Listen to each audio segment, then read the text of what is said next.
Hello everybody and welcome back one more time to Mass Effect Andromeda. As usual, after finishing a Let's Play, I want to discuss the game a bit and I want to give my final verdict in a special video. And as I mentioned before, I also want to go into the Mass Effect archive and enter my decisions and maybe talk a bit about them, so I'm going to do that later. But for now I just want to talk about some general aspects of the game. So I guess I'm just going to insert some footage from my Let's Play so you don't have to stare at the same screen the entire time. And if you have been with my channel for a while, you probably know that in these discussion videos I tend to focus on the problems and issues a little bit more, simply because I think they are more interesting to discuss. And I do have some issues with this game. However, I got the impression that they are not the same issues that most other people seem to have. Because, every now and then I got a comment on a video saying, oh, I didn't like this or that or this particular mission. And for the most part I didn't really agree with that. But I do have some issues nonetheless, and I will talk about them later. But before I go into that, I really need to say this. I feel that this game gets a lot more hate than it deserves. Because, yes, it has issues and I have some problems with it. But overall, I think it's really not that bad. And I feel the best question to ask myself if I want to determine if a game is good or not is the question, would I play it again? Now, I understand that some games that are good might not have replay value for one reason or another, but I think the opposite is always true. If a game is bad, or even if it's just, mediocre, you wouldn't want to play it again. And if I ask myself, would I want to play Mass Effect Andromeda again, I would totally say yes, I would be up for it. So I guess that makes it a good game in my eyes, because if it wasn't good or if it was just mediocre, I probably wouldn't waste my time playing it again. That being said, I probably wouldn't do another completionist run for reasons that I will talk about later. But yeah, let's just go into my discussion, and I guess a good point to start is the technical aspects of the game, the gameplay, the combat. And that is actually something, the combat in particular, where I don't really have much to criticize. I thought the combat was pretty good, it was a lot of fun, it was very smooth, very seamless. There was no clunkiness, no annoyances in the combat that I noticed. I mean, they already made the combat pretty good in Mass Effect 3. I really enjoyed the combat of Mass Effect 3, and I feel they actually managed to improve it a bit or make it a bit more interesting, with the jetpacks. That was a nice addition. And I really liked the fact that you were not restricted to a class but could create your own class, so to speak. There are actually two aspects of the game that I would normally criticize in relation to the combat, but both of them were kind of mitigated by the fact that you could create your own profiles and you could experiment with your combat skills. And the two aspects that I would normally criticize is, when I saw the skill menu for the first time, I was a bit skeptical about the fact that you only had 3 active skills. I thought this is going to get boring very quickly. I mean, in Mass Effect 3 you didn't really have that many skills either, especially if you're playing soldier like I do. But as you may remember, I always put my squad mates' power use to manual, so I always used their powers too. So I picked, my 2 soldier skills. I mean, the rest was like ammo skills. And then I picked my favorite skills from my squad mates, and then I had like a quick bar of 8 skills that I could use. So that was basically the ideal way for me to play that game, because I could make use of the passive abilities of a soldier class. But, if I wanted to use biotics or tech skills, I could just use my squad mates. And obviously in this game you can't use your squad mates. So I was skeptical, only 3 skills and I can't use my squad mates' powers. How is this going to work?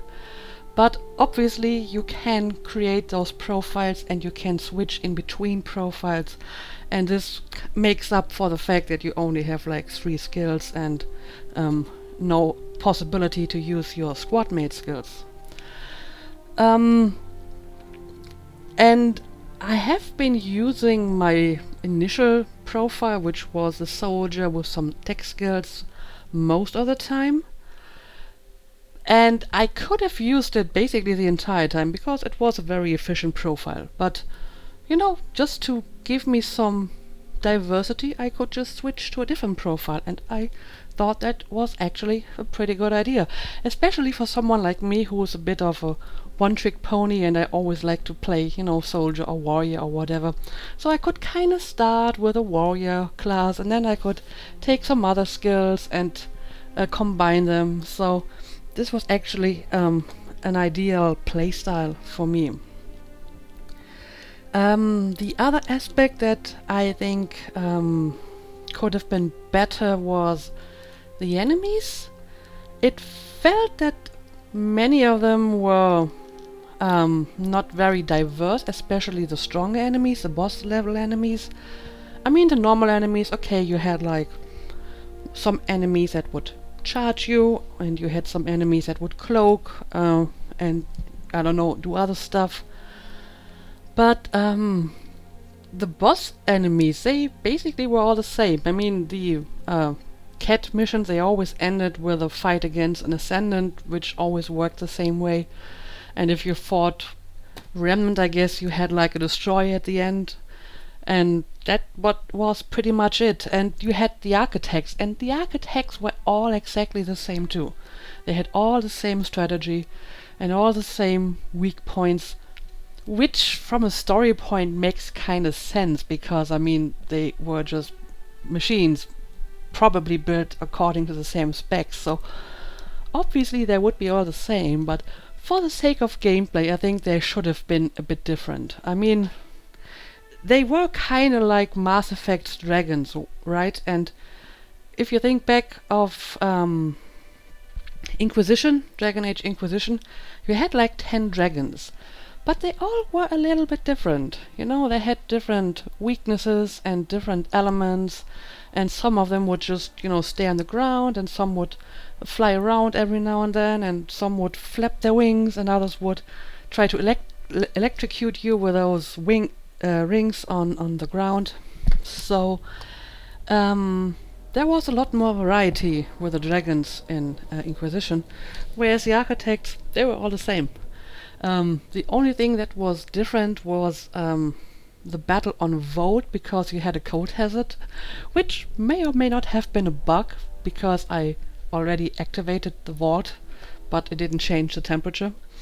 But that actually made that particular battle a bit more interesting. So, yeah, I think the diversity of specifically the boss level enemies could have been better. I mean, at some point, very late in the game, you got that one cat in the Meridian station, not the real Meridian, the first station we visited, that was like a stronger destined. But other than that, there weren't really many different boss level enemies that required you to have different strategies. So it was kind of necessary to, create your own diversity by using, different profiles and just use different combat styles.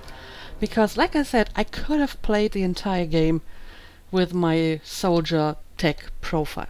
It was efficient, it was fast, and I usually used it if I just wanted to, kill enemies fast.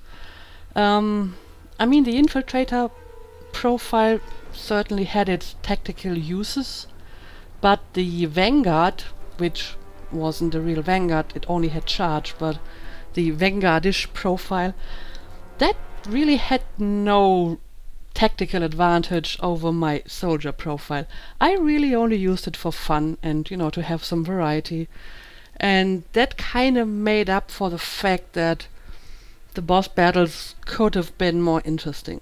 So, overall, I think combat gets a thumbs up from me.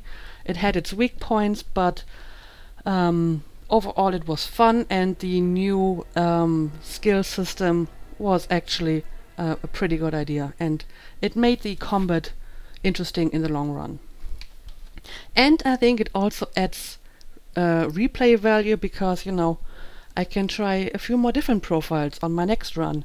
I mean, I did try to build some sort of biotic profile at the end, but I wasn't really happy with it, so I need to work a bit on that, I suppose.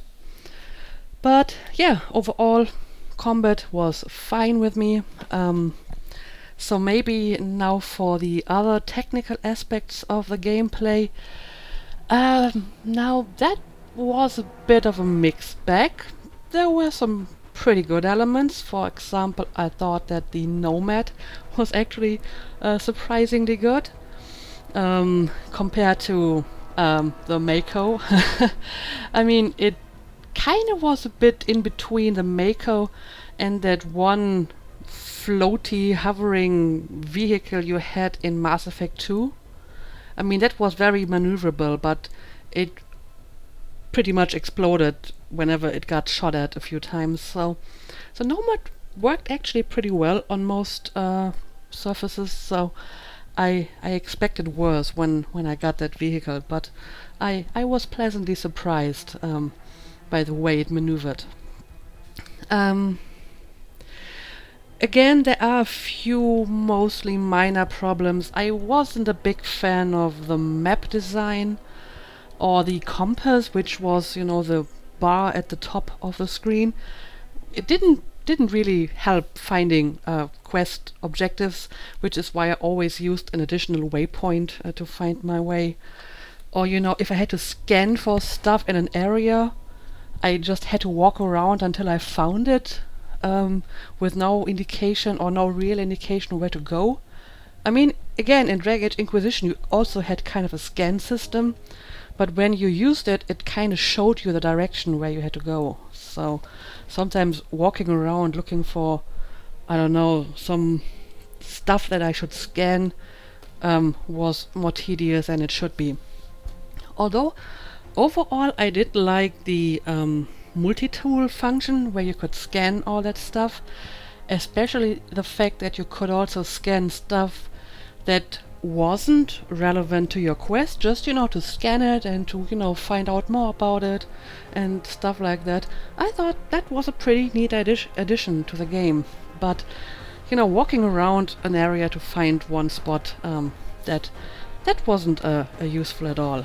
And that brings me to the point where I said that yes, I would play the game again, but I probably wouldn't play it completionist, because there were a bunch of quests that were, well, fairly tedious to finish. I'm talking about the ones that were unmarked, and not only were they unmarked, they were spawning at random, and I just had to drive around for like an hour to find all the different items for this quest.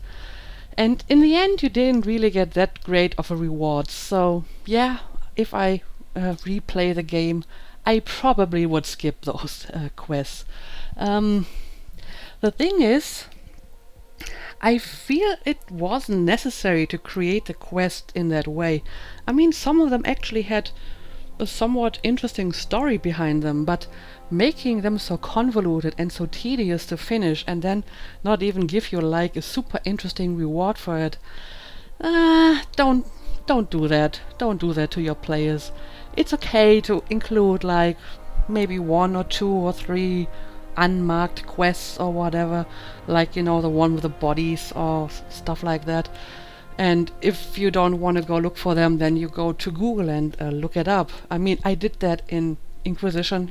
I picked up all the puzzles and bottles And at the end, I was missing like one or two of them, and then I just looked up the location of the remaining pieces because I didn't want to go look for them. But the randomly spawning quests that you can't look up, and yeah, it's not a good game design. And I felt that it wasn't necessary to include them in the first place because the game had a lot of content that was, interesting enough, and you could have just included these quests as normal quests without all these driving around. So that's definitely, a problem with the game. But overall, I think, except for, those tedious quests and some minor issues with the map and the interface of the shop was a little bit clunky. Still, I think that the gameplay overall was good enough for me. So again, it gets a thumbs up overall. Alright, maybe let's talk a little bit about the general design of the game, like the graphics, the world design. And again, it is a bit of a mixed bag for me, because for the most part the game actually looks pretty great, I think. So the worlds are pretty, the pre-rendered cutscenes with the space battles look pretty great, the remnant vaults look pretty amazing, and everything is just very shiny and beautiful. But then you have a few elements that just don't seem to fit. For example, the infamous Asari clones. I'm not sure if it was supposed to be like that or if they just ran out of time and couldn't design individual Asari. Because, they certainly did in previous games, so it is a bit poor showing that the Asari in this game all look the same. And then we have the equally infamous facial animations, of course.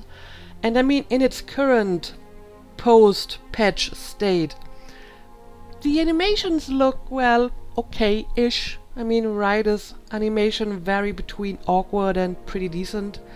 And the companions are so-so.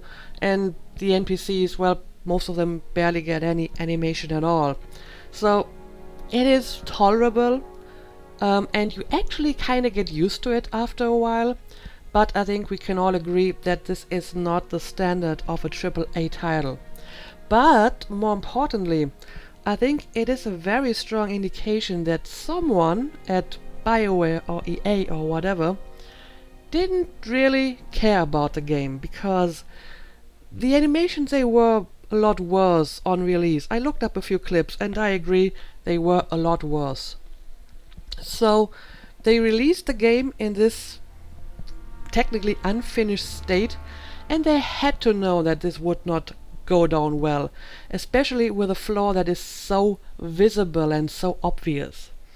So they decided to release it anyway and essentially threw the game under a bus by that. Because despite, other flaws that the game may have, I believe that having a problem that is so obvious and so visible kinda ruined the game more than, poor gameplay or story or clunky side quests or whatever other people may criticize, simply because it was much more sensationalist than that. And it could be exploited in YouTube videos by just adding a few of these awkward animations. And I think the human brain just works like that, that if you see that, you think, oh, if they can't even get that right, the whole game must suck or whatever. So I believe if they had released the game in its current state with further improved facial animations, the reception would have been very different. Even though, some people may still have objected to the story or other elements, I think it would not have been this huge buzz that it created due to the bad facial animations. And yeah, the fact that they decided to release it anyway, and they must have known that this would happen, shows that some people obviously didn't care about the game, and that is very sad, because on the other hand, there is a lot of good in this game and a lot of elements that show that some people worked on it, that did care about it, and that put a lot of work into it and a lot of thought. So to have it ruined by something like facial animation that could easily be fixed by just a bit more development time is sad and unnecessary. And while I think the game receives a lot of undue criticism, I think it is completely fair to criticize them for this, for releasing the game in this rather unfinished state. This should not have happened. Simple as that. But yeah, I think that's enough about the technological aspects of the game. Maybe let's talk a little bit about the story and the narrative elements of the game. I will go into greater detail once I'm in the Mass Effect archives, but maybe let's talk a bit about the general story and stuff like that. And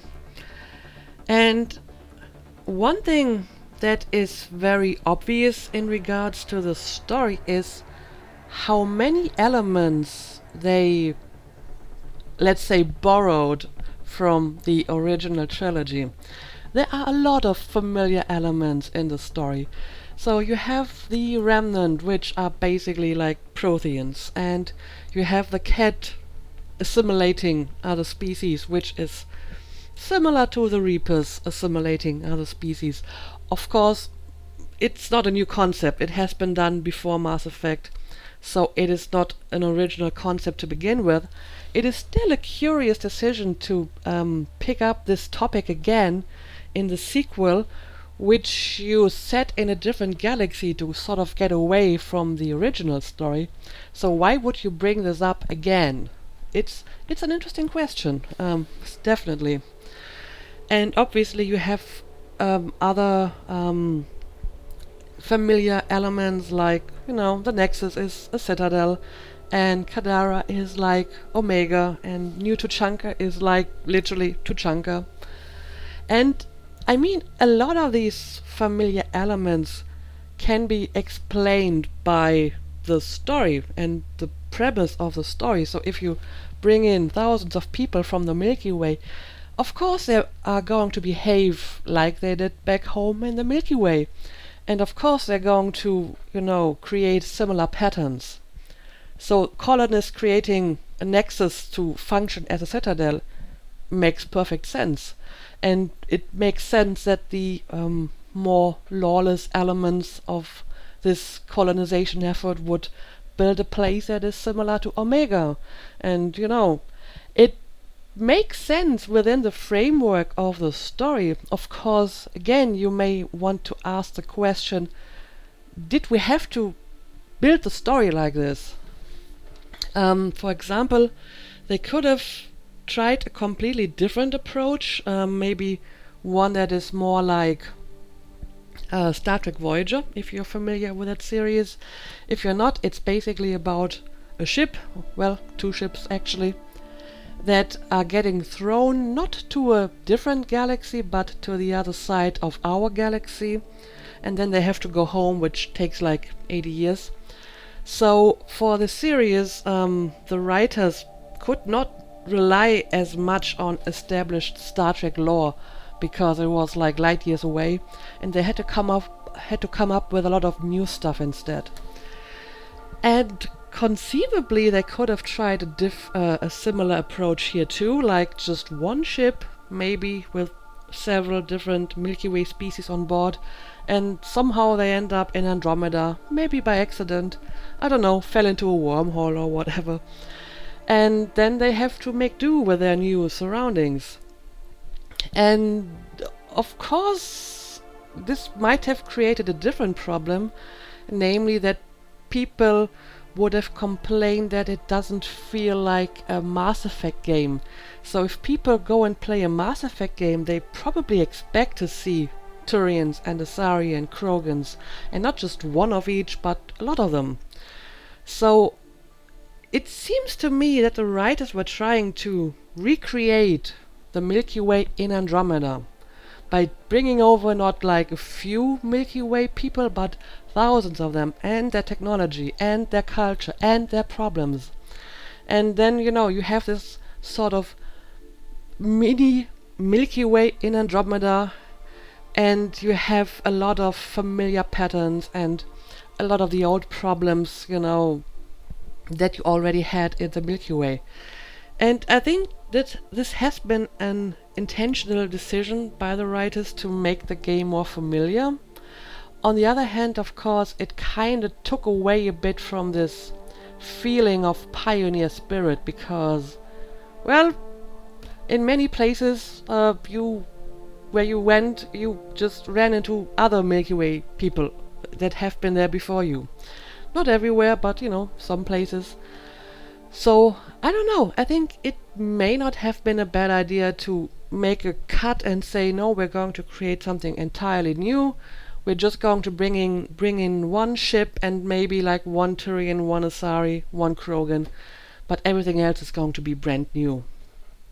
I think I may have preferred that, but again, other people may have said, well, this isn't really Mass Effect. I don't know. So I guess the writers decided to essentially recreate the Milky Way with some variations, which I suppose is a valid choice. But I feel it explains a lot of these similarities. Not all of them. I feel that the Cat and the Remnant, being part of Andromeda, they could have been different, right? And finally, maybe a few words on the writing and the dialogues, because I have heard some complaints about that as well. And I don't really have a big problem with that. I mean, there were a few instances of stiff or clunky dialogue, that is true. But for the most part, it didn't bother me. It seems that some people objected to the sort of casual tone of the game. And it is true that, like, during missions, Ryder and her companions, when they have their banter, it is very flippantly and very jocular, and they make funny quips and whatever, even if the situation is pretty serious. And some people apparently didn't like that. Now, I didn't mind it because essentially I just ran with it, and I made my Ryder this fairly casual and not very serious and not always very professional character. So it kind of fit, and it helped me to create a character that felt very coherent. So even when I was not in control of Ryder, she basically behaved like, the character that I tried her to be. However, I can fully understand that, if someone was trying to create a more serious and more professional Ryder, that it would be very annoying if suddenly, in between the player-chosen dialogue, professional Ryder suddenly becomes casual Ryder. As a matter of fact, this is something that I have criticized in other games, that, if I play a role-playing game and I try to build a character, it is very irritating if this character suddenly starts to act on his own and differently than I would like him or her to act. So I could see that this is a problem if you go for a more serious Ryder. It actually was a plus for me because, like I said, it made my Ryder pretty coherent, and it made her noticeably different from my Shepherd, which I thought was a bonus too. So yeah, I don't have an issue with that, but I can understand why some people may not like it. I feel that it is a good practice in general to keep the dialogue that is not chosen by the player sort of neutral. And I think it definitely was not very neutral in this game. So I can understand that people have problems with it, although it was not really a problem for me personally. Okay, now maybe let's head over to the Mass Effect archives and let's talk a bit about some of the details of the story. Alright, here we are in the Mass Effect archives to enter our decisions, and who knows, maybe at some point in the distant future we will actually be able to use them to import into a sequel. And I actually hope that there is going to be a sequel because, first of all, This game left a lot of open threads and unanswered questions, and there's a lot of untapped potential for further storytelling. And because, as I said, despite its flaws, I actually had a lot of fun playing it, so I would be totally up for a sequel. I heard rumors that they may make another Mass Effect game, but I mean, that doesn't mean it's going to be a sequel to this one, right? But I do hope it's going to be a sequel. Anyway, let's go into the decisions. I have already set her to female and her nickname was Ryder. Now, this one over here is an interesting decision. Apparently, you can be distant or friendly towards your sibling. I'm not sure what you would have to do to get this option. Maybe be more professional and rational when you talk to him, or maybe not visit him at all when he's in a coma. But I would say that we were definitely friendly, so I'm going to pick this. This is about the cryopod with a mother, and I did discover who was inside, which is interesting because this was basically a side quest. You had to collect all these memory triggers. So conceivably you could finish the game without finding out that your mother is still alive. You would think that this is sort of a big thing, but it's really just a side quest. And this is actually an example of a collection quest done right. I mean, sure, you only had to pick up all these memory triggers, but there was a payoff for it. You got these cutscenes and flashbacks of Ryder's family. So it was worth a while to pick up all these memory triggers because I felt I got something out of it. And in the end, an interesting revelation. So I found out what happened to Ryder's mother, and this is more or less the same question. You know, I picked up all the memory fragments and I heard all the log entries from Alec Ryder, so I'm going to prove this too.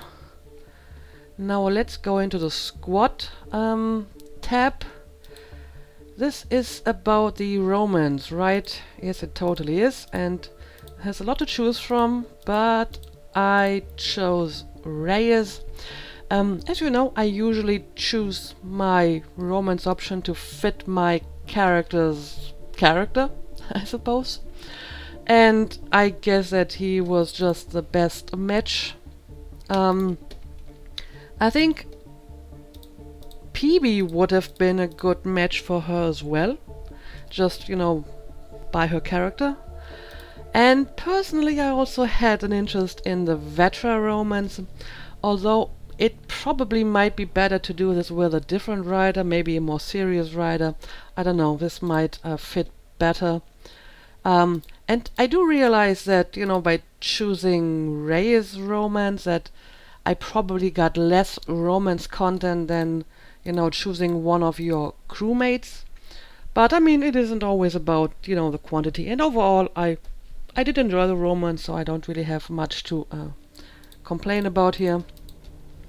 What I did like about it is that it was kinda intertwined into the story. Not the main story, but the side quest on Kadara.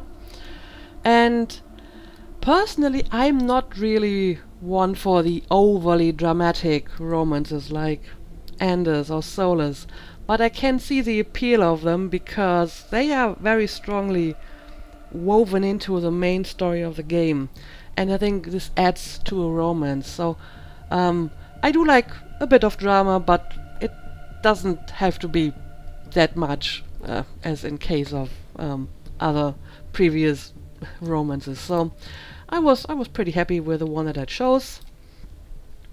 Now let's have a look at our companion missions. What happened to Sarissa, the Asari Pathfinder? Sarissa Shamed State Pathfinder. No, I did replace her, and I put the very young commando in her state. So let's approve that. Maybe a word on Cora, because this was her mission. overall, I did like Korra. I mean, I'm always up for, you know, a tough female, so I liked her. Maybe they made her a little bit too much about the whole Asari Commander thing. Um, I think at some point I described her as a bit of a fangirl, which may not be entirely fair because she wasn't just a fangirl, she was actually part of the Asari Commandos at some point, so she participated and she wasn't just, you know, a fan of it. But she kind of behaved like, you know, a fangirl or a fanboy would, in a sense that she always liked to talk about it, and almost everything she sort of put in a relation to her work in the Asari Commandos. Um, However, it also gave her some nice room for character development later in the game after her companion mission, when she found out that her hero Sarissa was not quite as, you know, she imagined. So yeah, at the beginning she seemed a bit one-dimensional, but it was a good way to improve her character later. There's one aspect about Korra's character that I feel they could have emphasized more, and that's the fact that she was supposed to be Alec Ryder's replacement as Pathfinder. You would think that this would create more tension between Korra and Ryder. In the end, it didn't really, because Korra was like, yeah, it's okay. No, I don't like it, but I accept it. I don't know, maybe they didn't want to go that route because they didn't want Korra to be too opposed to the Pathfinder, and they wanted people to like her. I mean, they tried a somewhat similar route with Miranda in Mass Effect 2, where you had a crew member who wasn't really fond of your character at the beginning. And they could have done a similar thing for Korra, but maybe they didn't do it because they wanted to present her in a more sympathetic way. But I feel it is an aspect of her character that could have been used more than it was. But overall, I think Korra was a nice addition to the team. And yeah, then we have Drac and his mission, and the decision is basically about a roan which I allowed to live. Which, by the way, was a pretty fun mission overall. And maybe a few words on Drac as well. I think writing a Krogan is probably not an easy thing to do, because the Krogans, they are very much a stereotype in itself, right? And you have a very specific idea of how a Krogan is supposed to be. Same to a lesser degree for Turians and Salarians. The Asari seem to be the most diverse species among the aliens. There is no really one way how you think a Asari should be. But Krogans, well, they're kind of rowdy, they're loud, they're belligerent, they're aggressive, and all of that stuff. And in the first Mass Effect game, Rex sort of defined what a Krogan is like, although Rex was a bit different because he seemed more thoughtful than most other Krogans. And in Mass Effect 2 you had Grunt, who was different because he was like tank bred, and because he had a very peculiar speech pattern, for example. So I understand that it was not very easy to create a new Krogan that was different from Rex and Grunt. I would even argue that in Mass Effect 3, Rex and Grunt have become very similar. I think there were separate personalities in each of their games, but in Mass Effect 3 they were almost interchangeable. Like at the party, I feel they were like one and the same person. There wasn't many difference between them at all. So to create a new Krogan character that was different was actually a bit of a challenge, and I think they succeeded by, you know, making this really old Krogan, this old man, and making this part of his story. So yeah, I liked Rex. He was certainly one of my favorite characters in this game. And this is about Rex 2, the bar fight. I think I actually threw the first punch. Yeah, I'm pretty sure I did. I didn't attempt to create peace. We had a bar fight. Right, this is Jarl's mission. And I did not kill Akzul because I didn't take the interrupt. Sort of by accident, because I didn't have my hand on the mouse, but apparently it was like the best decision anyway. And let's talk about Jarl. I mean, he was like the one new species on board, and as such he obviously had the task to introduce you to Angaran culture. And as you may remember, in Mass Effect 1, one of my criticisms of specifically your alien crew members were that some of them weren't really characters on their own. They were just talking codex entries about their species, specifically Tali, and to a lesser degree some of the others. And they actually managed to avoid that in case of Jarl, and instead they had all these other Angaran that you met on, Vault and Taval and Kadara, and they all had some pieces of dialogue, and it wasn't just up to Jarl to, introduce you to this culture, but you had a lot of other people to talk to. And I think they actually managed to build a coherent picture of the Angaran culture without turning Jarl into this talking codex entry. So this is something that they did pretty well. I liked Jarl as a character because he felt like a character. I think someone in the comments said he's like a nicer and less jaded version of Javik, which is actually pretty true. So yeah, I definitely enjoy to have him around, and they managed to make him not just like the token representative of his species. This is about Spender. I think I jailed him mainly because I always thought that exile isn't really so bad. I mean, they can just go to Kadara or whatever, and while life there may not be like paradise, it's, not that bad. So I usually just jailed people, and I didn't exile them. Okay, this is about Liam's mission. Apparently there was the option to confine Verand. I didn't realize I had that option, or that it was important, but I'm pretty sure I let her go. Alright, maybe let's talk a bit about Liam too. I got the impression that many people did not like Liam, and some of you outright hated him. Now, if you have watched some of my Let's Plays, you probably know that I never really hate a character, simply because I think it's a waste of time to hate a fictional character. And if there is a character that I probably would not get along with in real life, I can still appreciate them if they are like well written as a character. So the worst thing that could happen is that I feel indifferent about a character. And in case of Liam, well, I didn't mind him. I felt sort of indifferent about him. I suppose the reason why a lot of people did not like him was because he was kinda irresponsible and a bit erratic at times. But my writer was too, I suppose, so it didn't really matter. It was just that I didn't fully understand Liam all the time. I didn't really understand his motivations. I didn't understand how somebody who was in crisis response was apparently so poorly equipped to deal with crisis.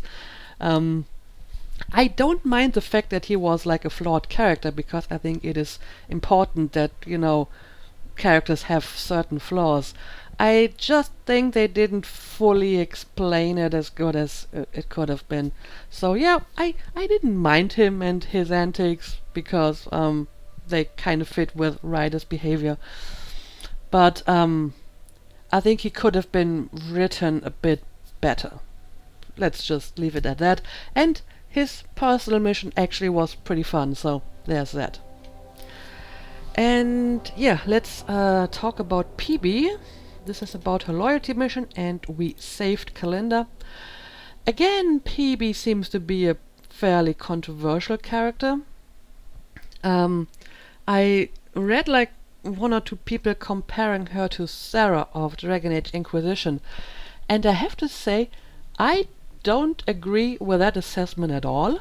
To me, the only thing they kind of have in common is that they're both kind of quirky and lively. Um, but, and I say this as somebody who actually liked Sarah. Sarah was mostly due to her upbringing, uh, kind of close-minded and not very tolerant of other opinions, and she seemed to lack almost every kind of intellectual curiosity. She wasn't even willing to listen to like other opinions and stuff like that. Um, the only thing that she was really curious about was the Herald of Andraste, and that was because of her beliefs, not because of, you know, some deeper desire for, you know, understanding or whatever of, you know, different opinions and stuff like that. And I feel that in that regard she was not like PB at all. PB was a lot more curious, a lot more open, a lot more interested in other people and other opinions. So I'm honestly not sure where this comparison comes from. I think they're nothing at all alike, except that they're both kind of the quirky non-human girl, which is not a very distinguishing factor at all. So yeah, again, I actually like PB. She was, you know, an interesting addition. She was a little bit like Liara in the first game in the sense that she was kind of nerdy, except that, you know, PB had a lot more punch and a lot more spunk, whereas Liara in the first game, I thought Liara in Mass Effect 1 was really boring. I'm sorry, I know a lot of people love her. I thought she was boring in the first game. She got a lot better in the later games. So if I had to compare PB to Liara of Mass Effect 1, I actually like PB more. Unpopular opinion, I know, but I think she was a more interesting character. So, yeah, I liked her. I don't think she was like Sarah at all, but whatever. And yeah, apparently there is no specific decision for Vetra's loyalty mission. But let's talk about Vetra 2 for a moment. There isn't much that I can say about her, except that I liked her. She seemed like an interesting character, one that deserves to get more chance to grow in a sequel, so I hope we're going to get one.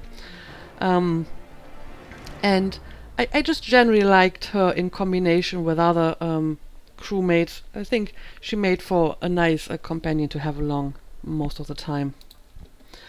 Okay, now we have some decisions relating to side quests. This is Kadara, and well, the collective runs Kadara because I was kind of biased. I think this is about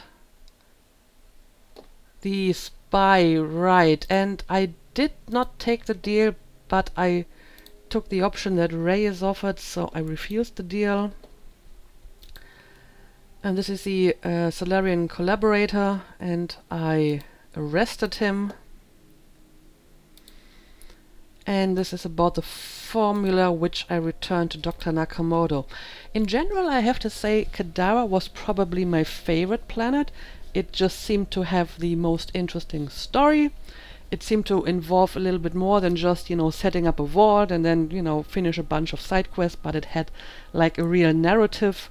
And it was just an interesting and pretty planet. So yeah, I like Kadara the most of all the new planets, whereas Vault was probably my least favorite one. Partially because of the code hazard that just wouldn't go away, which may or may not have been a bug, but it seemed to lack like a good story too. So yeah, Vault was definitely my least favorite planet. And yeah, this was one of the side quests. about the Angaran AI, and I think I actually destroyed it. Interestingly enough, it says Ryder complied with the AI's directive and destroyed it. I didn't actually consider it, but yes, the AI said that she or it wanted to die, so in a sense, by destroying it, I complied with its wishes. I didn't really think about it, so this is a different way to look at it. And this is basically the same decision again. I killed the AI. Not sure why this one doesn't have a picture, but whatever. Okay, ears. Got a few decisions here. I went for a science outpost. I made a deal, and it seems like, at least in this game, this didn't really have any negative consequences. Someone made a comment that the cat at the very end of the game may have been the Primus. So maybe the Primus is supposed to be the bad cat villain of the next game, if there is going to be one. And yeah, I suppose I did expose the rift. Okay, what else do we got here? Crew decisions. Did Ryder side with Callow or Gil? I sided with Gil. I didn't romance Avella. I wasn't aware that this is even an option. And I didn't romance Gil because he turned me down on my first attempt. Oh, what did I do with the poker game? I think I played fair. I tried to make my Ryder a bit more honest, I suppose. Yeah, I mean, we have some more crew members like Callow and Gil and Lexi, who got, you know, a bit of a story and who got some character development, but definitely not as much as the main characters. I guess in order to fully judge their characters, you probably have to romance them, like you can romance Suvi and you can romance Gil. Like in particular, Gil's story about becoming a father. I don't know, it was interesting, but it felt a little bit half-hearted. I'm pretty sure this story is more interesting if you go for the Gil romance, so I feel it's... I can't really judge this unless I actually romance these characters. And finally we have a bunch of decisions in various missions. Yeah, I went for the Moshai. Apparently the Pathfinder can be Hajar if Reka dies, so that's interesting. But yeah, I picked the Moshai. Ryder made a detailed exploration of the surface. I think I did. I did some of the optional quests anyway. Whom did Ryder save from the Arkan's flagship? Yeah, I went for the Solarians, much to Drek's disappointment. I used the code because why would I not? I mean, I already had it, may as well use it. Oh, this was basically the very first decision of the game. I think I tried to approach them peacefully. I'm not sure if I actually did the first shot, but I think the cat did it. Yeah, this was one of the more interesting decisions of the game. I preserved the facility. And I mean, most of the decisions that, you know, you made in this game, they didn't really seem to make much of a difference within this game, but I can see that some of them could have implications for sequels. And if you think about it, most of the decisions in Mass Effect 1 didn't really play an important role within the game, like freeing the Ragnar Queen. That didn't have any implications until Mass Effect 3. And, you know, saving the Council had, you know, some repercussions for the following games, but nothing within the game. So I think it's not fair to say, oh, all these decisions, they don't really make a difference, because I don't think they're supposed to until we get a sequel, and we may not get it, but it is probably supposed to be like that. And yeah, apparently Captain Dunn can die, but I'm pretty sure she didn't. So she survived, and I convinced Avitus to become Pathfinder. So there we go. And few decisions on the Nexus. Right, this is the anti-AI hacker, and I'm pretty sure she survived. This is the protesters. I didn't know that I can just ignore it, but I guess I can. But I think I mediated. I did track down the 3 sabers and I exposed it. What happened with Carrie Tevez' documentary? Interviewed director 10, told truth, focused on positives, abandoned project. I think I did this, right? Yeah, she was arrested, so it must have been this option. So apparently, depending on your answers, there is a different outcome to this quest. But I told the truth, and as a result, she was arrested for a moment. Yeah, again, I released this guy because I never really exiled anyone. And the Saboteur. I'm not entirely sure, but again, since I never really exiled people, I suppose I gave him to the leadership. I may have to look that up. And now we have Haval. I found the Roca data and I gave it to scientists. And obviously I activated the vault. And finally Aladdin. I gave it to Morda. I mean, this is something that may have implications in the future. And I allowed Ania to continue selling water because I felt at some point this is going to be not a problem anymore anyway once the vault is starting to be more active. Okay, I think that is all the decisions. Alright, so maybe a few final words. I mean, there is a lot of stuff that I could talk about, but I would like to keep this video at about an hour. So anything that I haven't specifically mentioned either didn't bother or impress me enough to mention it. So overall, I think in its current post-patch state, this is actually a good game and it's well worth playing. I may have had a different opinion if I had played this on release with all the bugs and all the problems and after paying full price for it. But that's basically the reason why I never ever play a game on release. I always wait like for a year before I actually go and buy a game.